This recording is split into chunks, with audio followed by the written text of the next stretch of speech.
అబ్రహాము కుమారుడైన దావీదు కుమారుడైన యేసుక్రీస్తు వంశావళి. ఇసాకు ఎట్టుపోయాడు, యాకోబు ఎట్టుపోయాడు? లేరా లైన్లో భక్తులు లేరా? మరి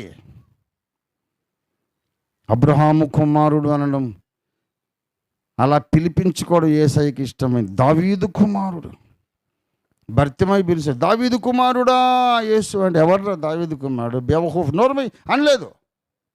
ఏంట్రా పిలిచావు, ఏం కావాలని వచ్చాడు? అంత ఉన్నతమైన స్థానము దేవుని ప్రణాళికలో దావీదుకున్నది. దావీదుకు ప్రార్థన జీవితం లేదా? ఉంది. రాత్రివేళ నేను మౌనంగా ఉండటం లేదు, మొరపెట్టుకుంటున్నాను అన్నాడు. రాత్రింబగళ్ళు ప్రార్థించిన భక్తుడు. నువ్వు కానీ నేను కానీ ఎవరిని చేయలేదు దావీదు అంత